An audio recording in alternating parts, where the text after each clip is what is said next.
Hookworms for Autoimmune Disease by me.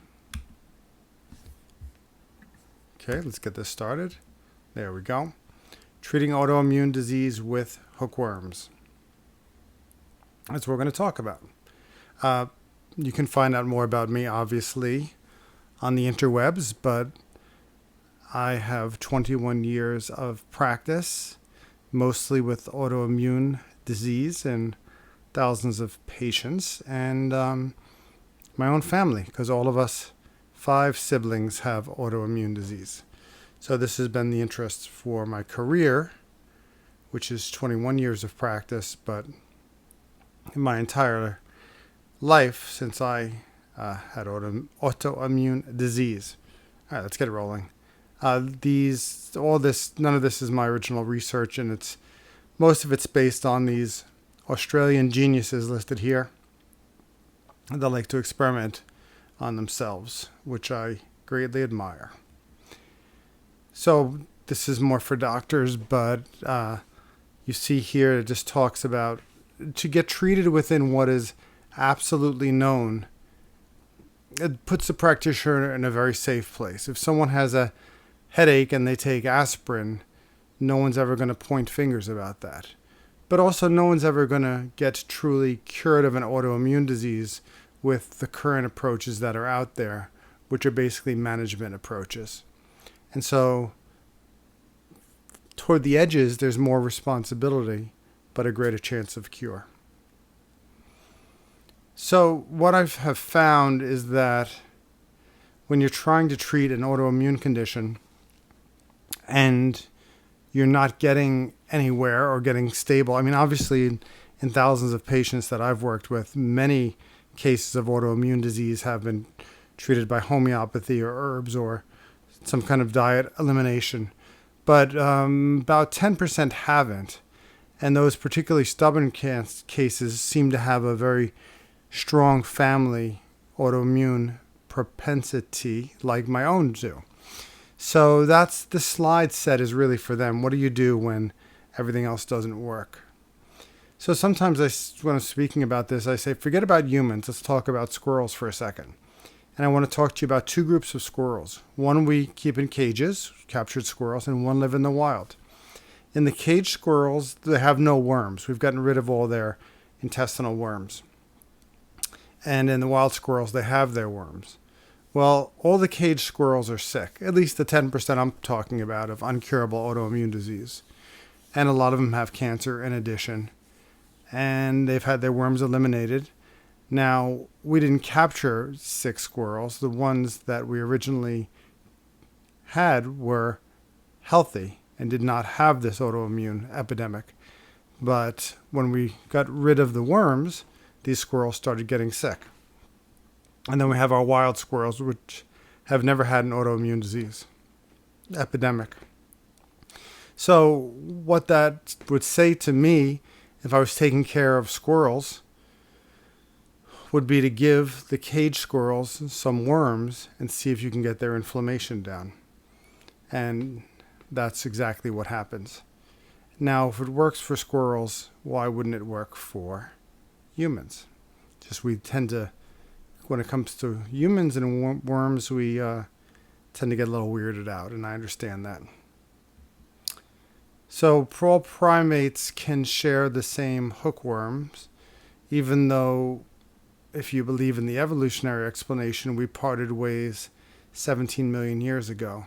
So these hookworm things have been around for a long time, over 100 million years. And every primate in the wild has a worm population in its intestine. And we don't, for the last couple of generations since we killed them off. We eradicated them, probably we started by eradicating them environmentally. Just putting on shoes and filtering water gets rid of the chance of carrying this certain worm population. And then, of course, in the early 1900s, there were active chemical worm eradication programs. And since doing that, we've seen nothing but what can be described as an autoimmune epidemic in addition to a cancer epidemic. Is this the entire reason? I don't know. but I believe it's one of the reasons. So when do we think about hookworms in patients, or allowing them to find their own hookworms and helping them out with some advice if they would like us to? Patients whose symptoms improve but never really get well, or patients that don't get better with all the naturopathic tricks up our sleeve, the homeopathy, herbs, supplements, or they get better with diet, or they don't get better with diet, but they can never get off their limited diet. So if you take them off gluten, eggs, or dairy, or nightshades, or something else, if they ever go back on, they immediately get their symptoms back. And then after the elimination, they can become allergic to other things. So basically their immune system is this tank driving around looking for a new enemy. And, there's a house, bottom right of the slide just says House of Cards. The patient that you kind of set everything up properly for, the right diet, the right supplements, but the simplest stressor or irritant or dietary indiscretion, and they're, completely reactive again. If it's arthritis, joint pain, or colitis, loose or bloody stools, or Crohn's, intestinal cramping and pain, all the variety of autoimmune disease, scleroderma, fibromyalgia, etc. So also, the bottom in the blue, when the treatment becomes a disease, when the patient has to do so much to manage their health that they can't do it anymore, and they ask you about hookworms. So the way they're thinking about hookworms now is hookworms as the conductor. Hookworms are as intelligent to bacteria as we are to hookworms. So they're orders of magnitude more intelligent than the bacterial drones. So when the hookworm gets inside the intestine, it only lives in one small section of the small intestine. It starts setting up the bacteria in a way that makes the environment nice for the worm, which also makes it nice for you. So they're the conductor. And here's a little official discussion of the conductor-like effect of Necator americanus, the hookworm. Interestingly, I find when you have hookworms and another worm, the anti-inflammatory effect is 10 times greater than just with hookworms alone, which is interesting. We'll get to that in the last section. Oh yes, this is section 1. Criteria. What do we look for in a worm if we're going to have to regulate the inflammatory system and get the bacteria reestablished in a proper way? We look for something that doesn't create disease, right? You don't want it living somewhere else in your eyeballs or anything. Doesn't multiply in the body, so if you get 10 hookworms, you only have 10. Lives in one location, in other words, can't live outside where you expect it to be. Can't be transmitted to others, and that works well. And when you run it through that filter, one of the worms that comes out, in fact, the best worm, in my opinion, is hookworms. So we have two kind of people here. We have people like you, probably, and me, and my family, the Empire State Buildings, where when things get out of balance, it's extreme. One of my sections will talk about the Viking heritage of a lot of these patients that I've observed. And then you have the normal immune system, the pancake, which doesn't seem to react to anything. The patient can go on antibiotics and be fine, and the Empire State Building takes one round of antibiotics and they have colitis for 4 years. So the same effect that prednisone gives us, the anti-inflammatory effect that works so well, unfortunately, conventionally as a drug, it's got a lot of side effects, but the same effect that the worms give us. They're kind of what I call a biocompatible prednisone. In fact, I think the reason we respond to the chemical called prednisone is that it does stimulate the same mechanisms in the cell, interleukin 10, that the worms would be doing if we had them. We're just reproducing nature here. Okay, so Worms are smart. Humans are smarter, obviously. Bacteria is kind of dumb. But you can't let that dumb bacteria run amok in your intestine, and that's what happens to people that are highly autoimmune and do not have hookworms. The bacteria runs amok. And without the managers, you've got these bacteria building you an ecosystem that is unstable. And then on the right, when you get the right worm population, they can organize that bacteria for you. So our old view of bacteria was we had kind of bacterial places in our body that had bacteria, like the skin and the guts. But other places were sterile and didn't have bacteria, like the urinary tract and the nervous system and the brain. Well, they find out that's a complete myth, obviously, because bacteria is always going to find an ecosystem. It's been around for 500 million years. It'll find a place to live. They just haven't been able to find it in us. But we do have bacteria in our urinary tract that's normal. We have bacteria in our brain that's normal. And the problem is, if you don't have this regulator, those of us that are autoimmune see that bacteria and fight it. And the word for fighting it is inflammation. So we create chronic inflammatory disease either in our colon, or if we have interstitial cystitis in our urinary tract, or if you have dementia in your brain. Lungs is asthma, sinusitis, and it can really obviously affect a lot of things. Worms are giant. Some of them can reach 10 stories in height. Obviously not, and they're not as big as a car. If you imagine the very tip of a pencil is about half an inch. That's how long hookworms get, and they're the width of a couple of human hairs. So tiny little things. If people take 10, the hookworms feed on blood, but all 10 take like 3 drops of blood a day, which is nothing, as you'll know.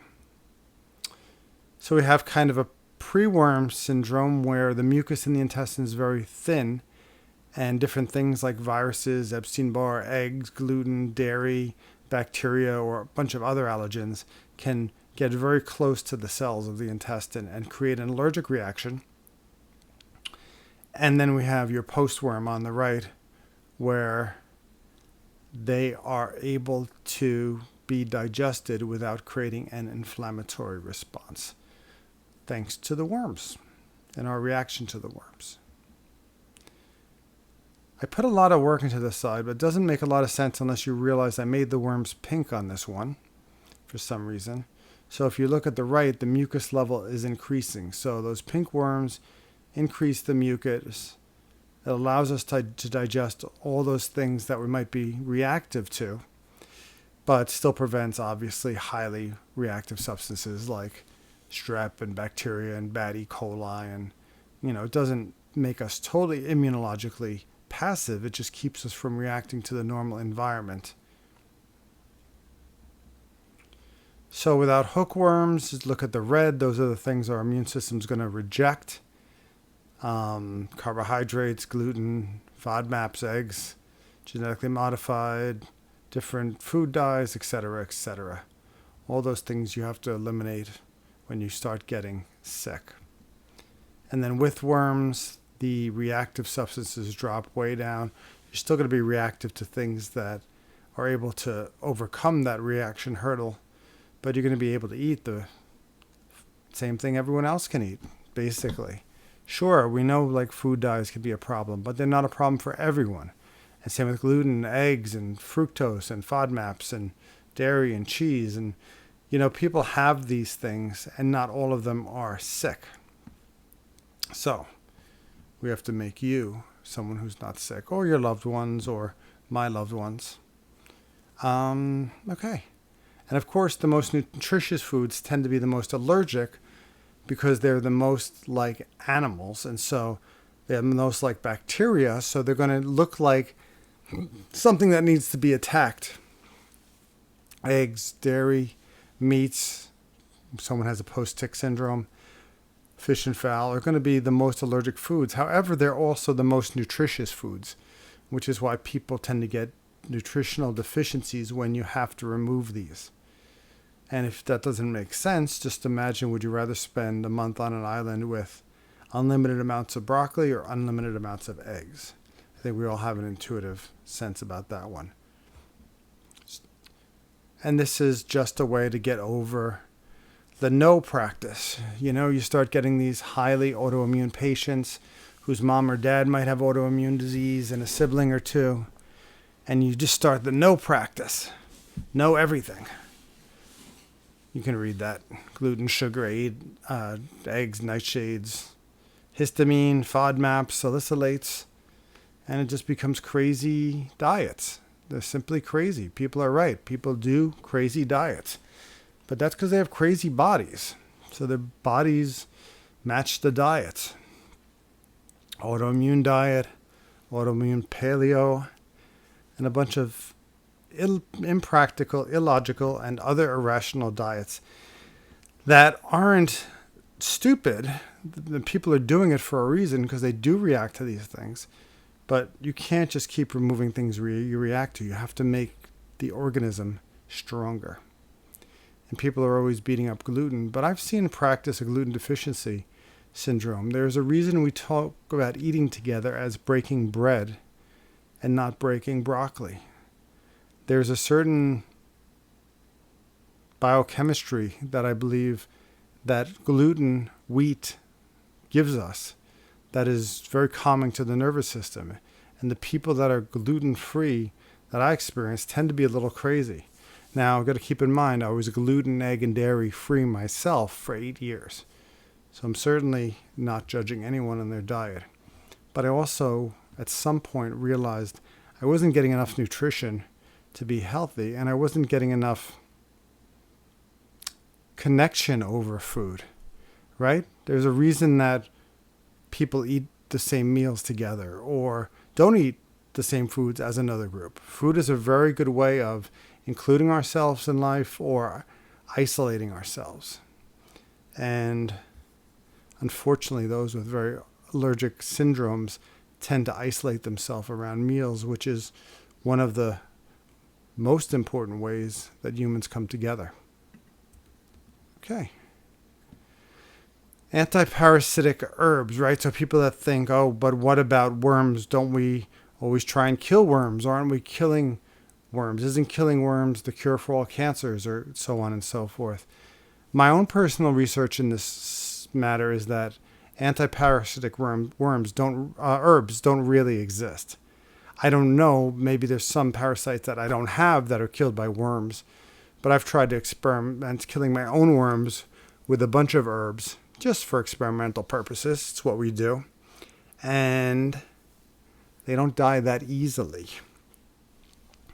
All ancient poo samples have worms. Kings, queens, pharaohs, etc. People with whom you'd think would have very good herbalists, including, Chinese mummies they find from Chinese tombs of the, different Ming dynasty, etc., etc.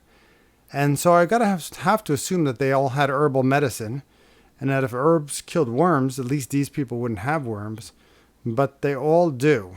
So the squirrels of humanity all have worms.